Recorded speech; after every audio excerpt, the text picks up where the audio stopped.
Bismillahirrahmanirrahim. Alhamdulillahi rabbil alamin wa bihi nasta'in ala umurid dunya waddin wa sallallahu wasallam ala sayyidina Muhammadin wa ala alihi wa sahbihi ajma'in. Allahumma salli wa sallim ala sayyidina Muhammadin muhbitir rahmah wa kashifil ghummah wa ala alihi wa sahbihi ila yaumil qiyamah. Allahumma salli wa sallim ala sayyidina Muhammadin nurika sari wa madadika al-jari wajma'na bihi fi kulli adwarina wa ala alihi wa sahbihi ya nur.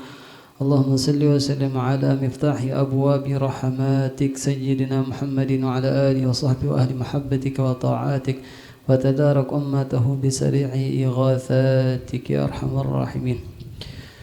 أما بعد، نوينا التعلم والتعليم والتذكر والتذكير والنفع والانتفاع والإفادة والاستفادة والحث على التمسك بكتاب الله وسنة رسوله والدعاء إلى الهدى والدلالة على الخير ابتغاء وجه الله مرضاته وقربه سبحانه وتعالى.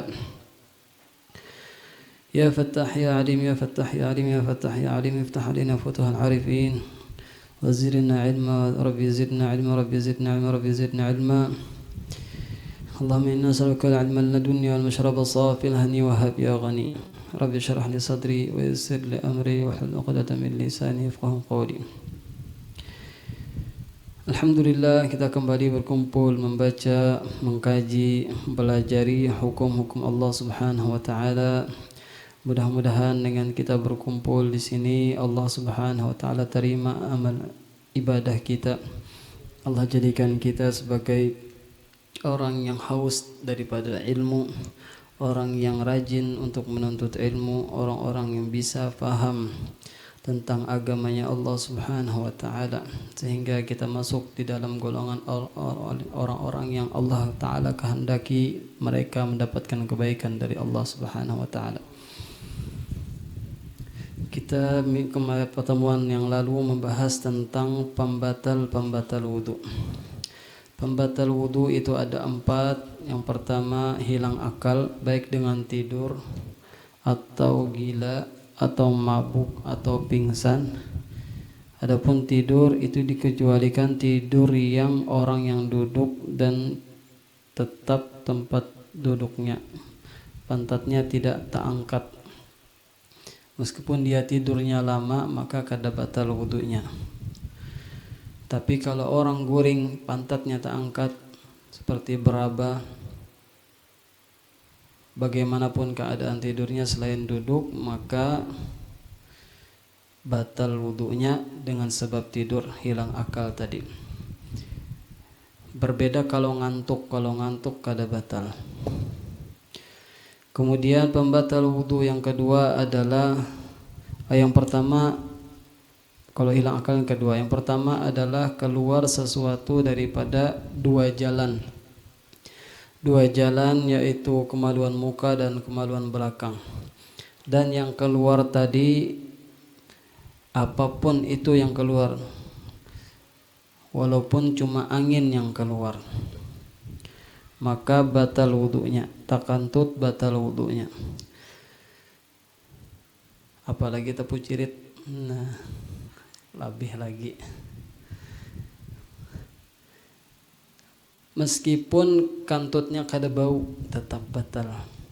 Meskipun yang keluar itu batu tetap batal. Meskipun yang keluar itu cacing, kalau cacing menggelonjor keluar tetap batal. Atau cuma cairan tetap batal. Kecuali mani. Nah, kalau mani kada batalkan wudu. La ilaha illallah. Kemudian yang pembatal ketiga adalah bertemunya dua kulit laki-laki dan perempuan yang sama-sama besar dan tidak ada kaitan mahram. Tidak ada kaitan mahram, maka batal wudunya dengan syarat tanpa ada penghalang. Amunnya berlapis maka kada batal meskipun cuma tipis benar. Amun lapisannya banyu pangjar batal. Kalau banyu itu kada melapisi bang, tergatuk. Kecuali sama-sama di banyu kada begatukan kulit, nah itu ada apa. Kalau istilahnya kalau listrik dianak di banyu tangan kita di anak situ konslet lo. Kalau ini kada pang. Kalau misalnya tangan binian di anak di banyu, tangan kita di banyu kada batal. Maksudnya kada kawa dikiaskan lawan konslet. Beda.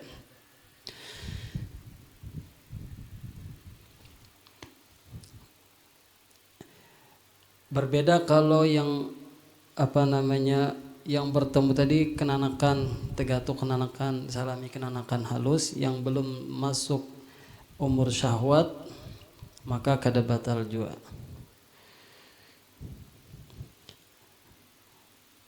Dan harus kada mahram, amun mahram maka kada batal. Semalam juga kita sebutkan mahram ini kalau dari segi nasab ada 7, kalau dari segi menyusui ada 7, kalau dari segi musaharah atau pernikahan itu ada 2, menantu lawan mintuha. Menantu lawan mintuha. Dan anaknya bini ya juga. Anaknya bini jadi anaknya kita, anak tiri. Kalau dang sanak tiri kada mahram.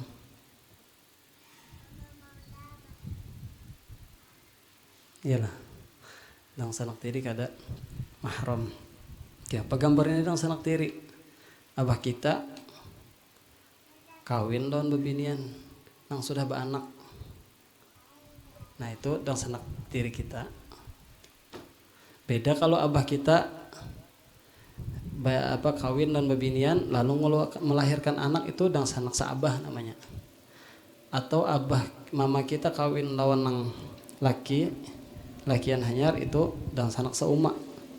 Beda dang sanak tiri lawan dang sanak saabah sauma kan beda. Kalau dang sanak saabah itu dang sanak bujur kada batal. Kemudian ipar batal ipar. Kalau ai bersalaman hari raya lawan ipar batal wudu. Bersalamannya bang boleh lajar. Nah, kalau hukumnya itu kada boleh bersalaman. Kenapa? Karena bukan mahram. Lawan ipar kada boleh bersalaman. Acil bini kada boleh bersalaman karena kada mahram. Bapang kayak apa caranya jar? Senyuman aja, senyum. Gantian salaman aja ke sidin 100.000. Nah, imam sidin. Nyala. Gantian bersalaman hidung sidin amplop isi 50.000. Kada kalau panggiar maksudnya sidin pajang sarik mun kada bersalaman. Itu tadi caranya gantian bersalaman, nah kesampian 50.000.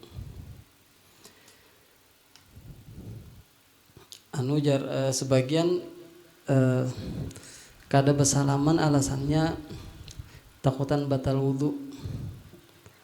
Ulun kada boleh bersalaman lawan pian kena batal wudu. Sebenarnya kada boleh bersalaman itu bukan karena batal wudu, tapi memang karena kada boleh. Maksudnya syariat kada membolehkan bersalaman yang kada mahram.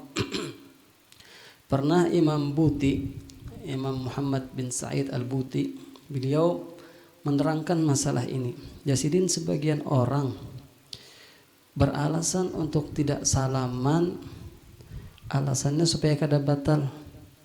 Itu jasidin sebenarnya inya itu kayak apa ya? Pokoknya yang lebih baik itu bepadah kada boleh memang bersalaman. Bukan karena ulun batal wudu. Ada bahasa sidin tuh kada ingat bang. Cuma intinya maksudnya lebih baik kita kada padah karena kada nak bersalaman karena kada batal wudu, tapi kada bersalaman karena kada boleh bersalaman karena kada mahram. Nah itu.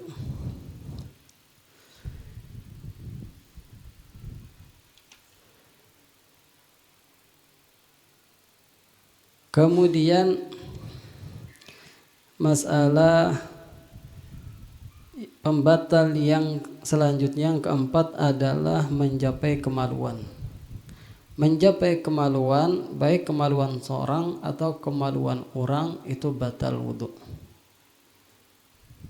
Kalau emang doa manyunat kenanakan batal wudu, atau memberasihi anak batal wudu.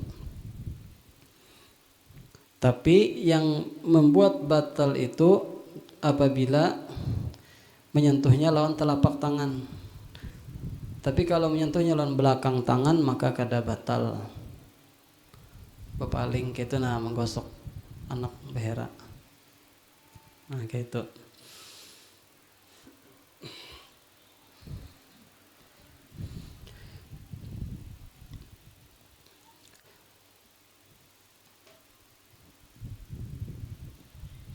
Jadi yang dimaksud dengan telapak tangan yang tertutup ketika dikantup seperti ini, amun ibu jarinya nang kayak ini, masuklah kamera. Nah ibu jari kayak ini, tangan kayak ini. Jadi yang tertutup itu nang mulah kita batal mentagatuk. Amun higanya kada batal, apalagi belakangnya.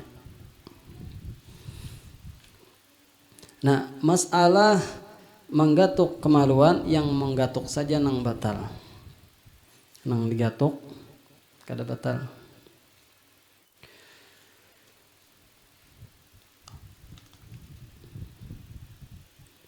Tapi amun masalah bertemu kulit laki-laki dan kulit perempuan, itu kedua-duanya batal.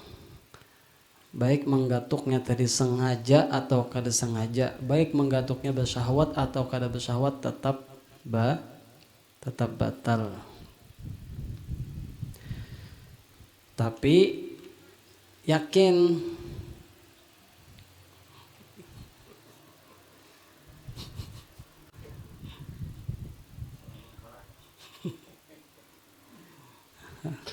harus yakin.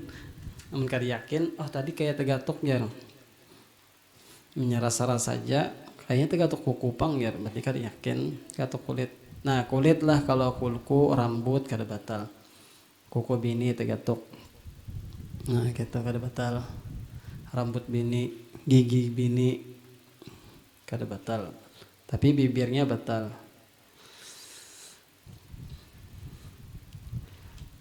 Nah itu masalah pembatal wudu. Kemudian pembahasan selanjutnya, orang yang batal wudu apa aja nang kada boleh digawinya. Orang yang batal wudu di sini disebutkan faslun man intaqada wudu'uhu haruma alaihi arba'atu asya'a. Orang yang batal wudunya maka haram atasnya melakukan 4 perkara. Yang pertama as-salatu, melakukan salat. Salat kada boleh orang nang batal wudu sembahyang. Kalau pang kisah bagayaan sembahyang kada boleh. Orang yang melakukan salat sedangkan dia kada berwudu itu haram hukumnya, karena melakukan ibadah yang rusak. Orang yang sengaja melakukan ibadah yang kada sah itu haram hukumnya. Salat kada boleh digawi oleh orang yang berwudu. Kemudian yang kedua adalah itu salat itu baik salat fardu atau salat sunnah atau salat jenazah, itu kada boleh. Masuk seperti salat sujud syukur, sujud syahwi, hukumnya sama dengan salat.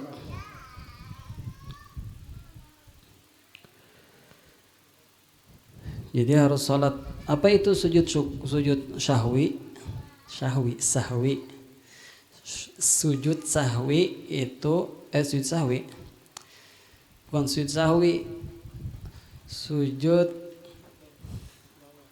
qiraah, tilawah, salah sambat ulun, minta ampun. Sujud tilawah. Jadi di dalam Al-Qur'an itu ada beberapa ayat apabila kita membaca atau mendengar orang yang membaca disunnahkan sujud. Ada berapa ulun kada ingat, cuma diantaranya surat Sajdah itu yang biasa dibaca salat subuh. Itu ketika mendengar atau kita membaca surah itu sampai di ayat sujudnya, sunnah sujud. Kita memang jarang mengamalkan ini.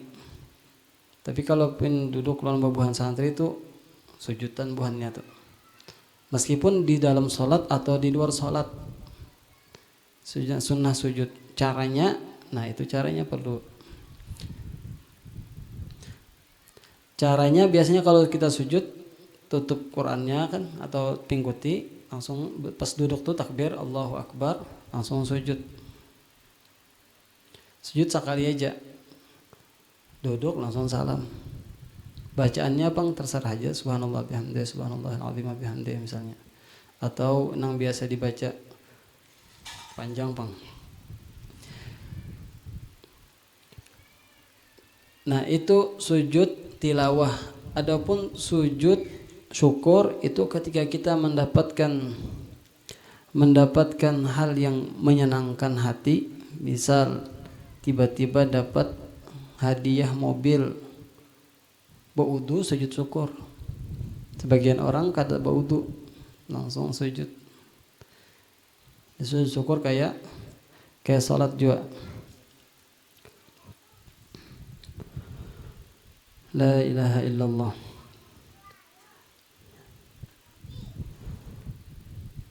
Bahkan ada nang sujud lagi terbuka aurat. Nah itu kada sah. Kada boleh jadinya sujud syukur. Mau sujud syukur, berwudu, tutup aurat, sujud syukur. Kada apa-apa juga, terlambat sedikit. Kalau pang harus di waktu itu sujud syukurnya, di situ dapat mobil, dapat hadiah. Anak misalnya lulus sekolah, senangnya luar biasa, sujud syukur. Kada harus di waktu itu. Tetap disunahkan pian berwudu, pian bermukana, sujud Allahu Akbar. Bersyukur kepada Allah Subhanahu wa taala karena mendapatkan nikmat. Jangan kayak di TV pemain bola menang gol sujud, kada boleh. Aurat sepano dibuka. Pun baudu kada. Yang ada yang juga film apa? Bukan film sih. Yang uang kaget. Bukan uang kaget apa tuh? Uang kaget lagi gitu lah. Nah itu biasanya kan ulun ada bang teliti di TV itu. Jadi mbah diberitahu dapat uang kaget 15 juta, wah langsung sujud. Jadi sujudnya harus berwudu. Bagus diamalkan tapi berwudu. Dan sama dengan sholat juga khutbah Jumat. Maka kada boleh amun kada berwudu. Dan yang kedua adalah tawaf. Tawaf kita berumrah, kita berhaji harus berwudu.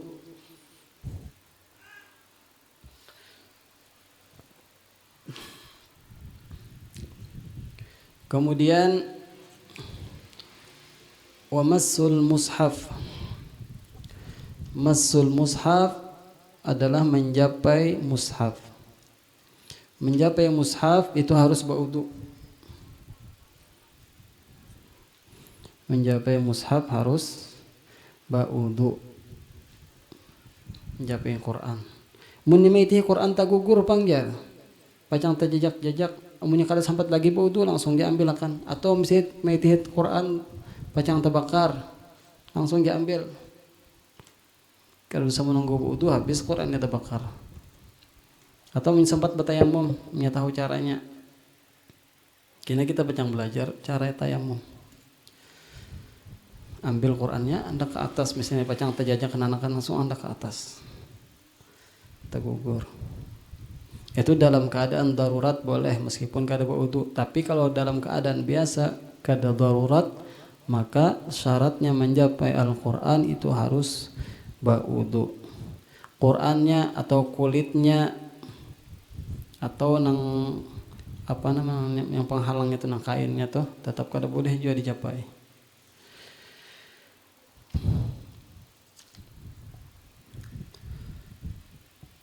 Kemudian wa hamluhu dan membawa Al-Qur'an.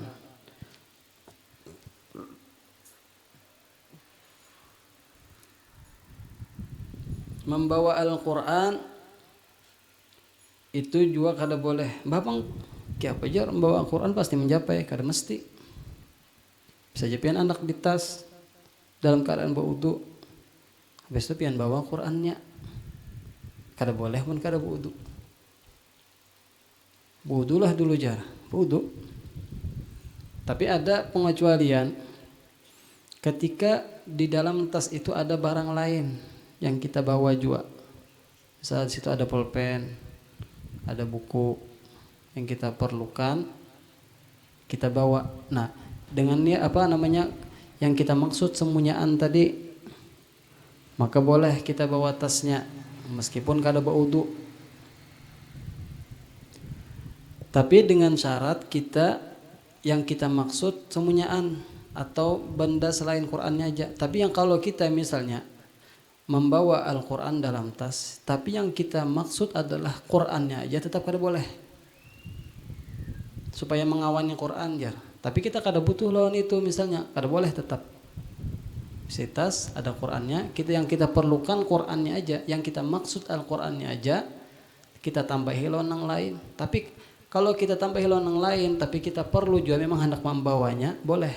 Artinya Quran bergabung lawan yang lain dan kita bermaksud keduanya. Tapi kalau kita maksud Qurannya aja, tetap kada boleh. Jadi kada kau mempermainkan di dalam hati, oh aku membawa ini jar, ku andakin yang lain, ku niat Quran lawan ini. Kada bisa. Kalau memang kita kada memerlukannya, sekadar mengawanakan aja, kada boleh. Tapi kalau kita bawa, memang tujuan kita hendak membawa ini, ada keperluan dengannya, maka boleh. Jelaskah? Insyaallah.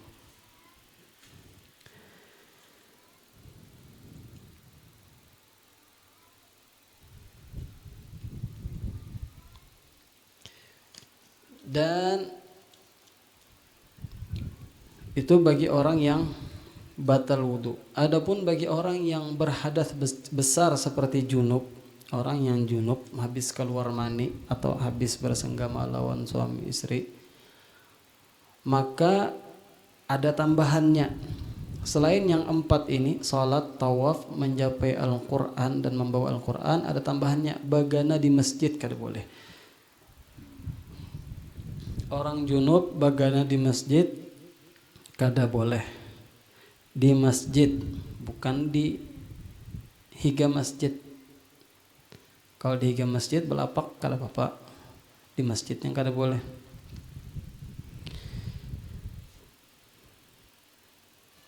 Wa qiraatul Qur'an, dan tambahannya lagi kada boleh membaca Al-Qur'an orang junub. Kalau orang nang kada baudu membaca Al-Qur'an boleh. Nang kada boleh orang junub membaca Al-Qur'an. Orang junub kada boleh membaca Al-Qur'an, tapi dengan niat Al-Qur'an.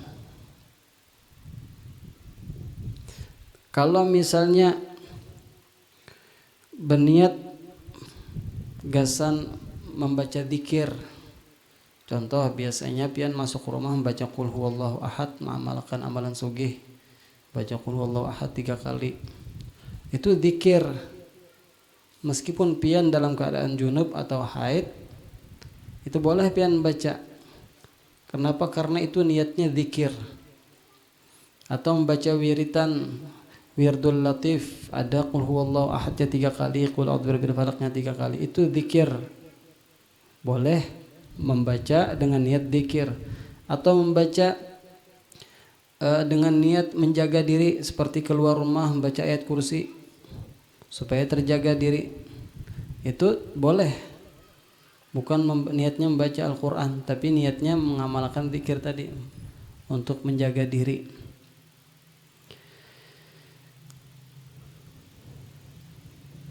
Atau kada niat Quran, kada niat zikir.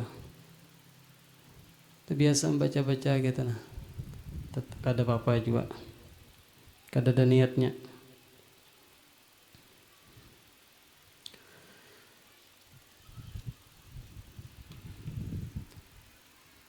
Nah itu orang yang junub tambahannya 2, selain sholat, tawaf, menyampaikan Quran dan membawa Al-Quran, dan tambahannya adalah bagana di masjid dan membaca Al-Quran. Itu kada boleh bagi orang junub, ada 6. Adapun orang yang haid, yahrumu bil haidi asyaratu asya'a. Bagi orang haid itu haram baginya 10 perkara. Tadi kan 6, sholat, tawaf, menyampaikan Quran dan membawa Al-Quran, dan bagana di masjid dan membaca Al-Quran. Itu haram juga bagi orang haid. Tambahannya kada boleh orang haid itu puasa, kada boleh orang haid itu talak. Jadi orang haid ditalak kada boleh, haram hukumnya, tetapi sah talaknya. Wal mururu fil masjidi in khafat talwithahu, dan melewati masjid, kada lagi jalan lain, lewat masjid atau ada jalan lain tapi nyaman lewat masjid taparak. Misal kalau orang nang misalnya padat benar rumahnya, lewat masjid sekira kada bakuliling, masjidnya luas benar, misalnya 1 hektar, men bakuliling jauh benar, bolehlah lewat masjid. Si orang haid tadi boleh kalau kada merigati masjid. Kalau takut merigati masjid kada boleh. Orang bahari mungkin titikan, takutan titikan misal. Tapi kalau misalnya wah ini kan basoptek sudah, jadi kada takut lagi titikan, kada apa-apa untuk lewat aja. Tapi kalau babulik, nah itu kada boleh masuk, babulik pulang di pintu yang sama, itu kada boleh. Itu kayak itu sama lawan bagian di masjid hukumnya, haram juga.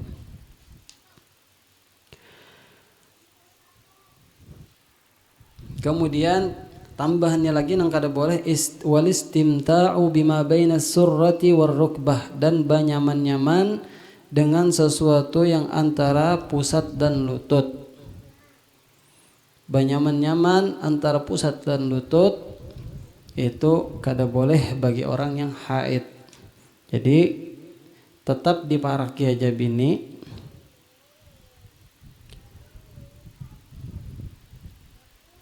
tapi kada boleh dinikmati antara paha dan pusat. Meskipun dengan memandang,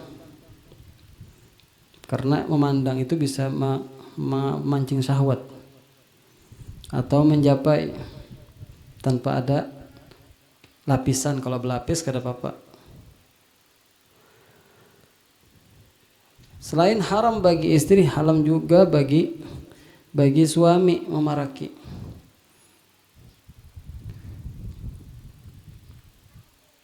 Nah,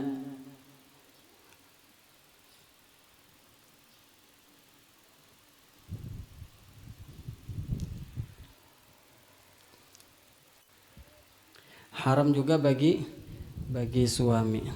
Kalau orang zaman dahulu itu jangankan bersenang-senang, memaraki orang haid kan kada. Jadi makan bajauh, orang haid tuh bahari diasingkan. Kayak rigat benar bang, orang haid nih bahari itu. Maksudnya zaman jahiliyah. Tapi di zaman Nabi Muhammad SAW nang kada boleh di situ aja. Kalau hendak istrinya uparakan, pelukan suami istri kada apa-apa. Nang kada boleh menikmati antara pusat dan lutut aja. La ilaha illallah.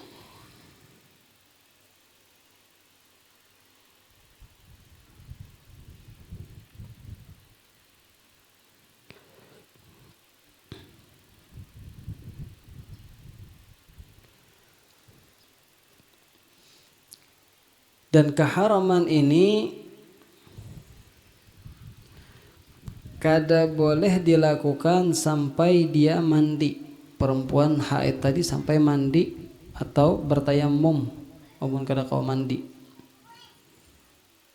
Kapan dia bertayamum? Misalnya tuh garing, amun mencapai banyu bertambah garingnya, saja dokter ikam kada boleh mandi, maka bertayamum. Nah bertayamum, imbah bertayamum hanya boleh nang tadi mencapai Al-Quran dan lain sebagainya.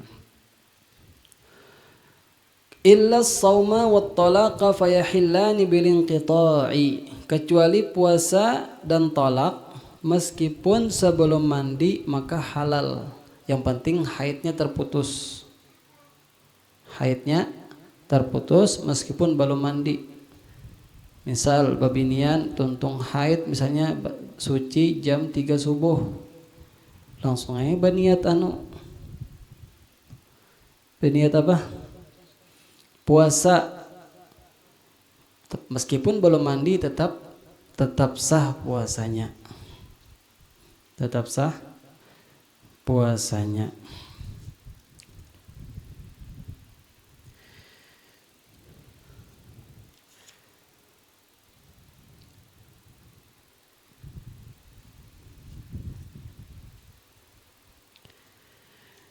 Nah itu masalah yang diharamkan bagi orang-orang yang memiliki pencegah di dalam dirinya.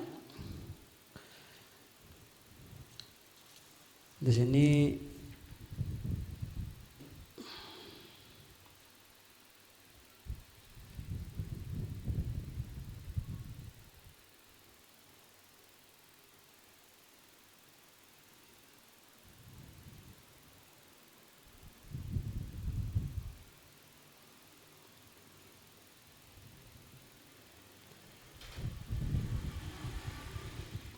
kadang disebutkan masalah apa yang dimakruhkan bagi orang yang junub dan bagi orang yang haid.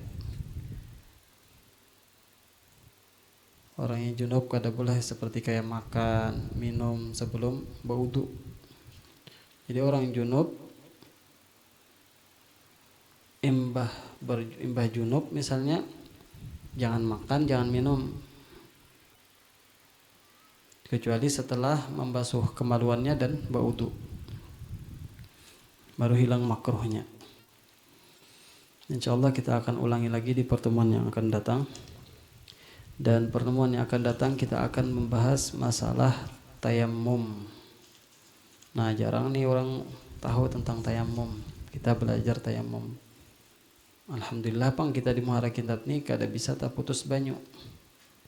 Tapi garing bisa. Nah garing nih kadang. Tapi ya ambuhan kita nih sudah garing tuh bisa kada sembahyang. Padahal kada boleh kada sembahyang garing. Ujar siapa garing itu membolehkan menunda sembahyang? Kada boleh. Makanya orang yang garing tetap wajib sembahyang. Amun kada kau mencapai banyu, ada caranya selain banyu dengan bertayamum.